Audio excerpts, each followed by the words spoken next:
Hello and welcome to another modelling video. This is Alan from the What Kind of Man at YouTube with another modelling video. Today I'll be looking at the 72nd scale heavy self-propelled gun ISU-152-1. This is a variant of a heavy self-propelled gun enclosed in a full hull, and is mostly an artillery piece, but quite effective at being a tank destroyer as well. This is a Russian older round 72nd World War, post-Second World War tank. Now, PST is one of these Eastern European model manufacturers around Ukraine and outside of those areas.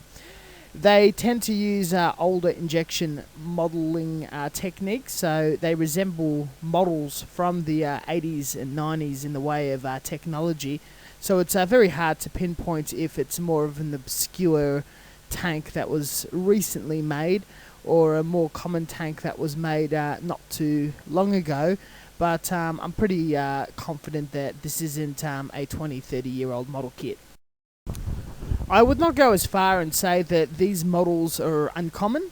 They can be found mostly from online suppliers, but a lot of brick and mortar model shops I know of choose not to stock these over more superior brands such as the Chinese S models and Plastic Soldier Company, also starting to release some more obscure tanks, as well as the popular brands like Revell and Dragon. The kit comes with 4 runners, each of them interestingly enough multicoloured. The tank tracks come in styrene in many pieces instead of vinyl tracks or moulded as is. The instructions are fairly cluttered but simple enough to follow, with options for many variants and a colour guide. The model does not contain decals, which is a shame. This isn't a very beginner-friendly kit. I definitely recommend trying a more mainstream brand before having a go at some of these models, though you should be able to find them fairly cheap enough online or in swap and sells. Fitting issues are definitely apparent, and some filling and remodelling is required. The wheels and tracks, you have to glue individual pieces, is very tedious, very time-consuming, and will take a while to generally get right, not being vinyl tracks or pre-molded. A lot of effort getting those individual links to fit around the wheels and whatnot. I recommend super glue to help hold things in place due to its quick drying nature over plastic cement, or at least fitting with plastic cement then super gluing. This model also suffers the same problem as Dragon. As a 35th scale kit, all the detail would be highly appropriate and very appreciated, but due to all the really micro scale and thin handles and tiny details and extra details and whatnot, it probably would have been more appropriate as photo etch to hold itself together and not be as brittle and snappy as plastic. And gluing these tiny pieces to the surface would be very time consuming. If such tiny detail and mucking around is your thing, go for it, but I chose to exclude a lot of the very fine and tedious detail after painting, which still look quite good. The assembly of the hull was simple enough, and I think with the snapped kit together and putty around, brushed up quite nicely. Once I've built as much as I could stomach, I airbrushed Gaia Notes Surfer Evo oxidized red primer across the whole kit. Had a good look for any imperfections or gaps and found nothing that was too outrageous, and went to use Mr. Hobby 1500 black surfacer for pre-shading. Tamiya acrylics were used to shade the main base coat, with lighter colours for post shading, being such a largish kit with quite a bit of vacant detail. All of the non-green metallic surfaces were painted or hand painted their appropriate colours, also using Tamiya acrylic.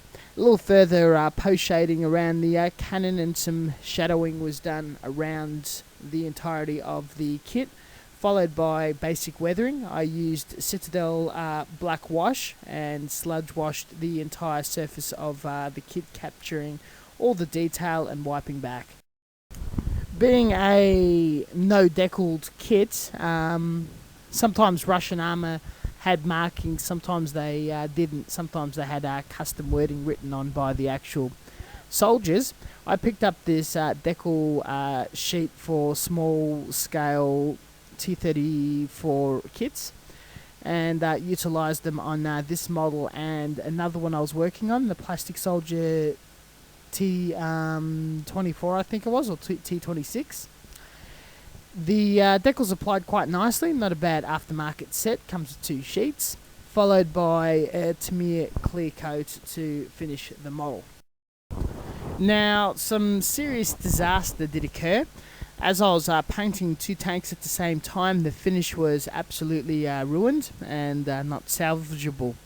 Using bleach, I stripped the paint off the 2 kits, repainted them exactly the same, and did a lot of dust weathering of earthy and brown colours to create as much weathering as I can, followed by a Tamiya matte coat to ideally what I would like to have it as a finish. Luckily, the aftermarket decal set came with multiples of the same decals and were able to also be reapplied. The finished result I was quite pleased with, even though that this was a tricky kit to put together, and there is a couple of visual errors in the actual construction phase. The general look of it, I'm pretty pleased with. As the building stage or the construction element, I'm not so. As there is a lot of options for these very large Russian tanks and self-propelled guns, notably there is a model by S model of all the variants, and I have another variant that I will be building at some stage. Though the specialty part of these Eastern European brands is they'll release multiple boxings of every single variant known to man. And if you want one of the more rarer or unusual subjects, such as the flamethrower version, which I do have and plan on building that very soon just to get out of my way, those are definitely worthwhile. If you wanted to escape these kits altogether, modifying an existing S model or a much easier to build one would also not be too much of a heartache. On the other hand, if you do buy these models from the right place, they're extremely inexpensive and fairly not a bad idea just to muck around with or just challenge yourself on a more difficult kit to put together, especially if you want to attempt all of those fine details without any fear or regret of mucking it up or not building it as well as you potentially can. In the closer photos, no doubt you'll notice a part's crooked or a gap or a seam has split, but this is just going to go in my mass collection of 70-second tanks and sort of get washed out by some of my better works. In other words, this isn't going to any competitions, but the general building stage of it and just playing with weathering and painting was very worthwhile, the experience I've had, as well as making a model of a different brand to review here. But what I do like most about this hobby is options and the fact that there's no wrong way of going around and doing things, and that you have the choice of buying this inexpensive model, a more expensive version, a different scale or brand. Overall, the absolute finish project that I have right here, I'm extremely pleased with. And the fact that I've got a chance to practice my shading, weathering, modelling, and just painting something a little more realistic, as well as testing these Russian decals, can't be more pleased. I really like this designer tank. I've got a lot more variants, and over the time that I am on YouTube, a lot of them will be built, displayed side by side, and reviewed in a timely fashion. all said and done, thank you very much for watching. And as always, until next time, next week I'll be reviewing the T-70 by Plastic Soldier Company. I haven't built this light Russian tank before, and I had an absolute wonderful time. So be able to check out that video very shortly as soon as I edit it, as well as the many armor models that I've got in my 72nd armor playlist, as well as the many hundreds of models that I do currently own and will be building over time and slowly releasing on this channel. Thank you for watching, and as always, until next time, leave a comment and ask questions if you wish. See you later.